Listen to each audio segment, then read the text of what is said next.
Rita, muito bom dia. Da parte do Seixalin, em nome da equipa do Seixalin, quero agradecer-lhe por ter aceito este convite e queria começar por perguntar-lhe como é que foi para si crescer no Seixal? Isto é um ótimo Santinha. início de conversa, começar a espirrar. Como é que foi para mim crescer? Antes de mais agradeço eu o convite que me foi dirigido, é sempre como prazer que volto a falar com as pessoas que de alguma forma partilham comigo a sua infância e as suas memórias e os seus espaços e locais. Como é que foi crescer no Seixal? Durante o Uhum. espirro eu não percebi muito bem a pergunta. Sim, mas é precisamente essa a Eu acho que foi pergunta. a pergunta.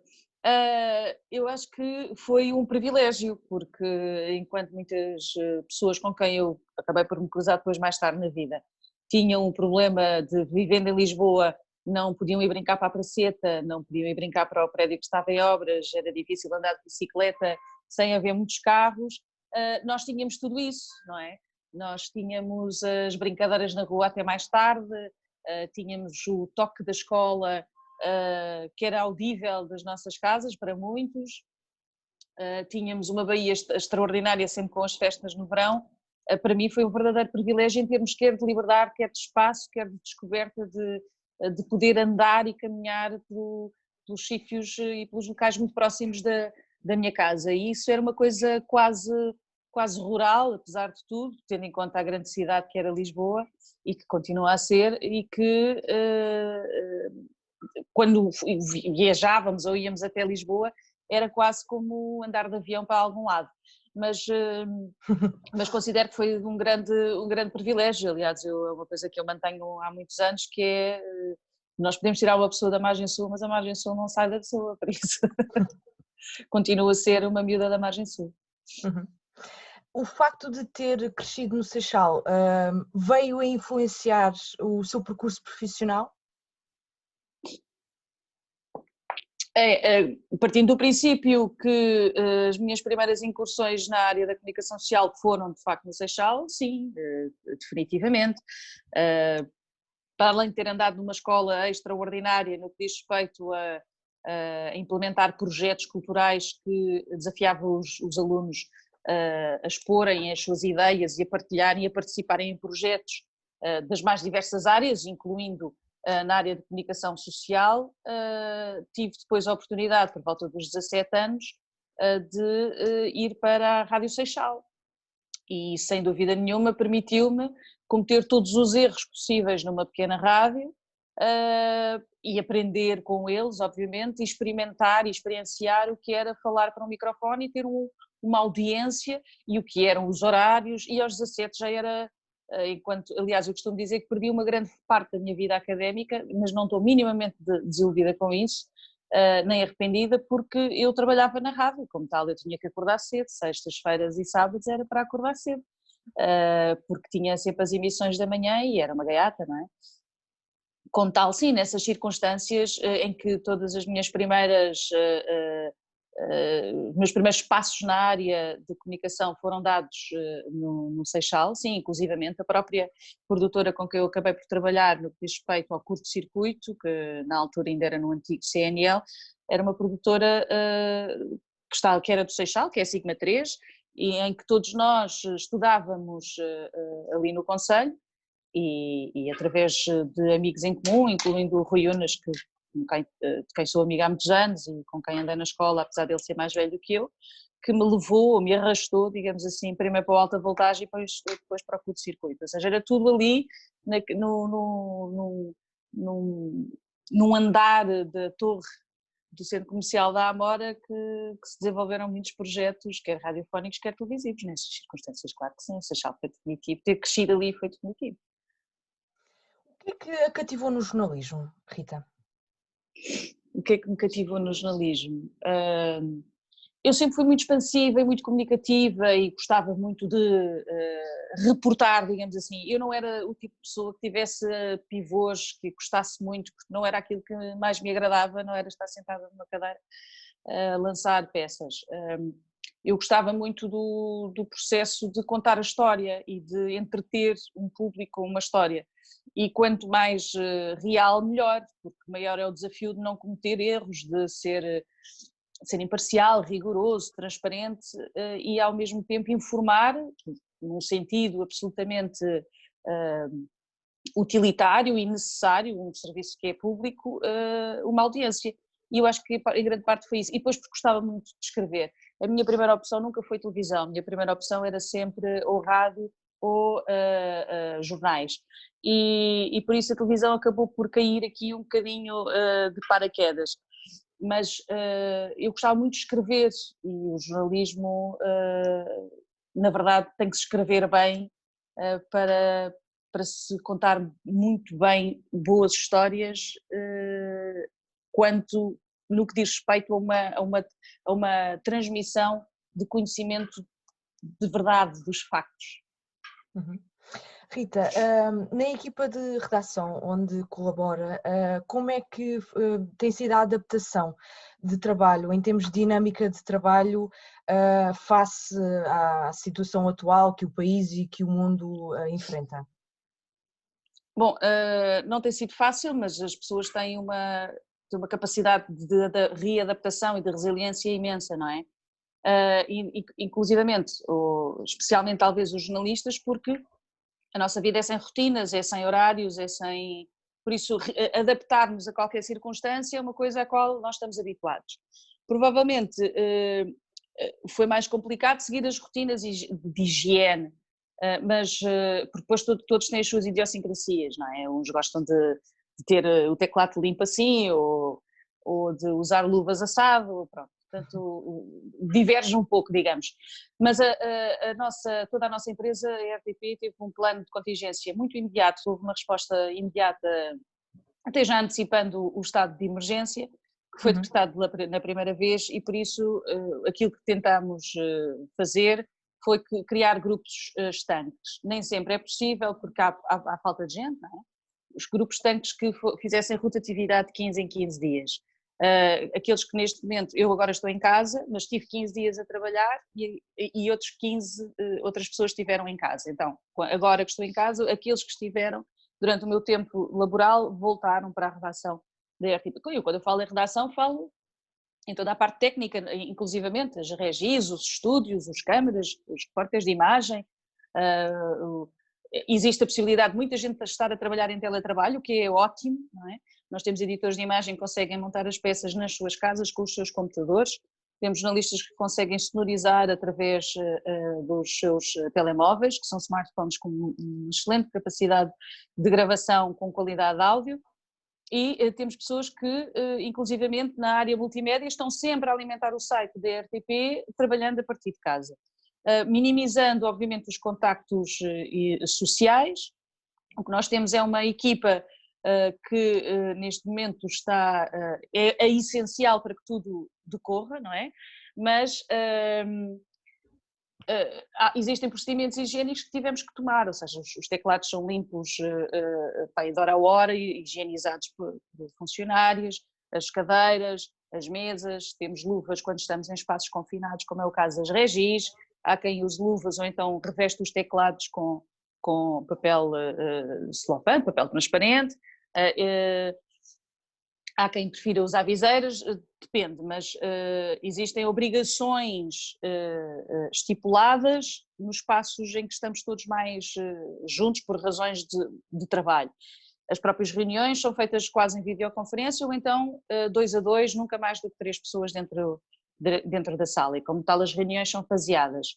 Por isso foi-se toda uma readaptação em que as pessoas tiveram que se reinventar também, mas eu acho que tem corrido muito bem, especialmente na RTP, acho que tem corrido muitíssimo bem.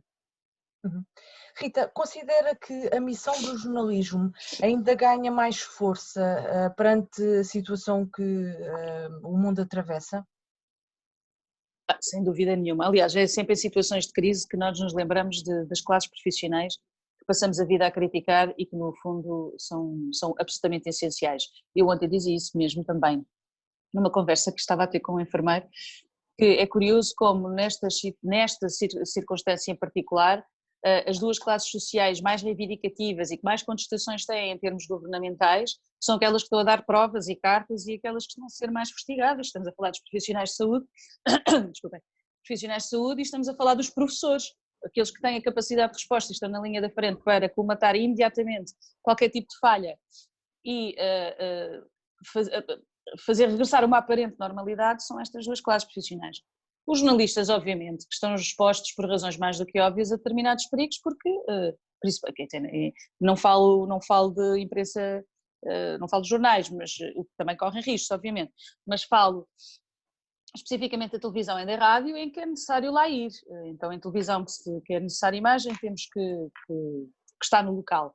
Mas nestas alturas em que há tanta desinformação, onde há tanta falta de conhecimento e esclarecimento sobre um inimigo invisível que é um vírus, numa altura em que todas as medidas governamentais são essenciais para nós percebermos como é que podemos reorganizar-nos em termos de comunidade, com todo um estado social em que nós não conhecemos e que é subitamente enunciado por decreto, não é? Agora é assim que nós vamos viver, e este é o decreto de não sei quantas páginas que determina como é que nós vamos agir, como é que nós vamos explicar isto às pessoas. Cabe aos jornalistas, sem dúvida nenhuma.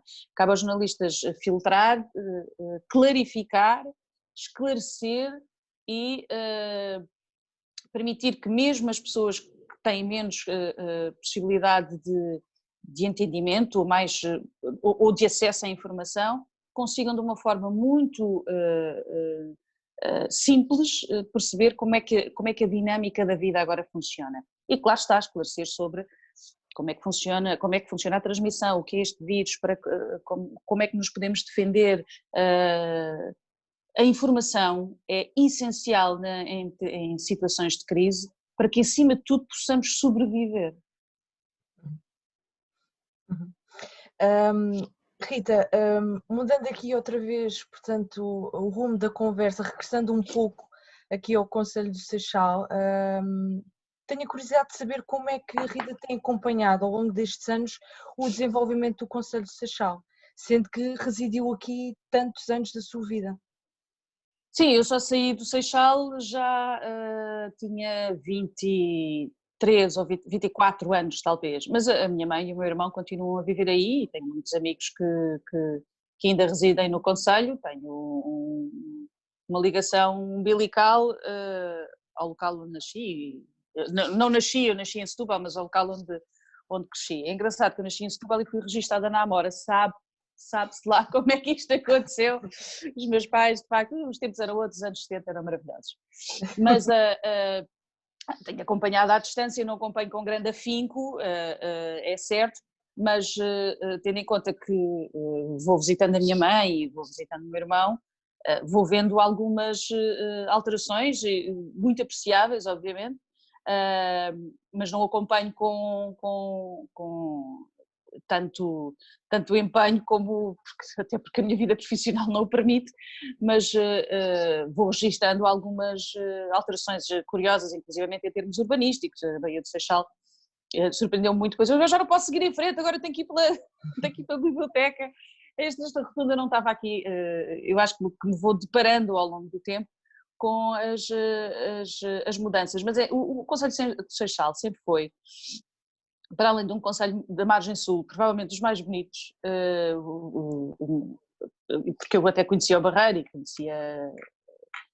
conhecia aquela zona toda do outro lado, Moita, e era de facto um concelho que tinha um grande cuidado no que diz respeito à arte e à cultura, e havia sempre iniciativas ligadas aos jovens, quer fosse o concurso de música na Sociedade Filarmónica ali da Amora, quer fosse a exposição urbana dos quadros no passeio, e eu acho que isso sempre levou a que a minha geração se interessasse muito por formas de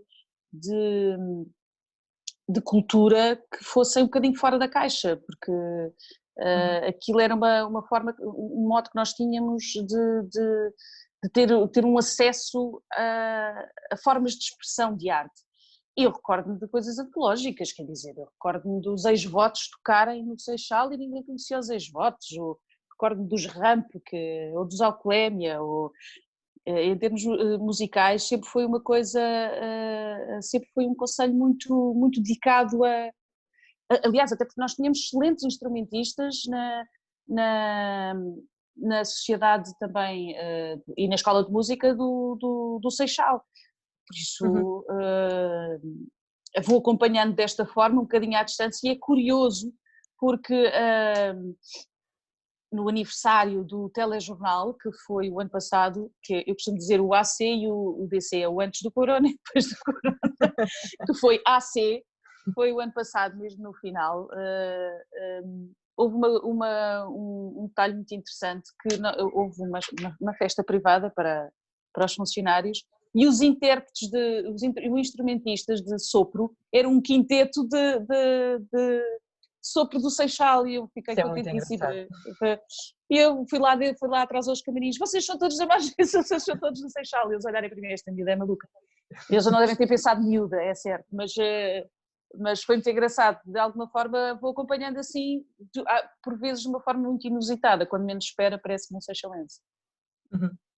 Ou seja, a parte cultural sempre foi muito desenvolvida no Concelho de Seixal, mas se calhar agora o que surge mais é a parte turística, porque eu pelo menos da minha parte falo em termos pessoais, agora a passar no Seixal ouço falar alemão, inglês, Isso é extraordinário. Com muito mais frequência do que há uns anos atrás, portanto eu vejo muitos turistas a visitarem e ter um interesse de conhecer o Concelho de Seixal e é uma situação nova, pelo menos. Isso é muito, muito interessante, é muito interessante e faz todo o sentido porque, aliás, só em Lisboa, em Portugal, pronto, só em Portugal, não vamos centrar isto, é que as pessoas acham que os turistas querem ir para o centro da cidade. Quando nós viajamos, nós sabemos perfeitamente, por exemplo, para os Estados Unidos, é mais fácil ficar fora de Manhattan do que dentro de Manhattan, não é? Ficamos ali do lado de fora e apanha-se um comboio e rapidamente, em 20 minutos, estamos a Manhattan. E poupa-se muito dinheiro. Por isso acho que aliás a Almada também já percebeu isso, porque inclusivamente tem lá o hotel, e não era mal pensado, se calhar o Seixal começar a pensar nisso, mas o Seixal inclusivamente tem uma zona histórica muito engraçada, quer daquele palacete maravilhoso que tem, quer da própria fábrica da Mundete, que se transformou também num polo muito, muito interessante. É curioso agora ver esse interesse turístico, eu não fazia a menor ideia, mas é um bom sinal, é um excelente sinal, aliás, porque tem das vistas mais bonitas. Aquela baía é um privilégio, e eu que durante alguns anos toquei num bar que existia, que era o Nova Maré, que era um bar todo de vidro, que era giríssimo no verão, e também no inverno, mas pronto, era mais bonito no verão. É engraçado e acho que faz sentido também os turistas acharem piada aquilo, inclusivamente agora não, já há algum tempo, um restaurante que é o Barco, não é? Naquele barco que permite que quem vem de fora se deslumbre muito com o Seixal. Fico muito satisfeita por saber isso, de facto. Rita, eu agradeço imenso por esta entrevista e por revisitarmos aqui um pouco também das tuas memórias da adolescência, da tua vivência no Concelho de Seixal e simultaneamente também adaptarmos a nossa entrevista agora à conjuntura atual, perceber também um bocadinho em termos profissionais como é que tens adaptado a tua dinâmica de trabalho. E em nome da equipa Seixalino, agradeço-te imenso por este. Obrigada eu pelo convite e mantenho o trabalho e o ânimo acima de tudo, nem que seja à distância, claro. Muito obrigada, Rita, igualmente. Muito obrigada.